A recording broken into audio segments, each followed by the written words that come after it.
Hello বন্ধুরা, তো আজ গেছিলাম দাদুর বাড়ি। তো দাদুর বাড়িতে আজকে চিকেন হওয়ার কথা ছিল, তো মা বলল যে চিকেনটা তুই কর। আমি বললাম আমি তো অত ভালো পারি না। তো মা বলল আমি সব মশলা গুছিয়ে দিচ্ছি, তুই শুধু রান্নাটা করে দে। কি বলো তো বন্ধুরা, আমি না পরিমাণটা বুঝতে পারি না, তাই জন্য আমি রান্নাটাও খুব একটা করি না।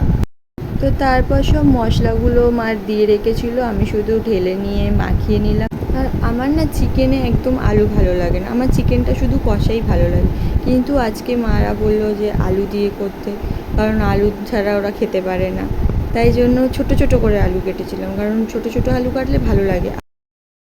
তো আলুটা এবার ভেজে নেব, একটু তেলটা গরম হতেই তেলটার মধ্যে দিয়ে দিলাম। তো কি বলো তো, আমি না তরকারিতে নুন দিতে খুব ভয় পাই, কারণ আমি নুনটা একটু বেশি খাই। আর আমার দাদুর বাড়িতে তো এরা একদমই কম নুন খায়, তো নুনটা দিতে আমি খুবই ভয় পাই। কারণ আমার বাড়িতেও আমি নুনটা দিতে খুব ভয় পাই, সবাইকে দেখিনি, আমার শাশুড়িকে দেখিনি যে নুনটা ঠিক আছে কি না। আমি নুন এত বেশি খাই যে কেউ খেতে পারে না। তো এই আজকেও মাকে দেখিয়ে নিয়ে তারপর দিলাম নুনটা। তারপর পেঁয়াজটা টমেটোটা ভাজা হয়ে যেতে মাংসটা দিয়ে দিলাম। তারপর ভালো করে নেড়ে চেড়ে দিলাম। তো কষানো হয়ে যাওয়ার পর ভেজে রাখা আলুগুলো একটা একটা করে দিয়ে দেব।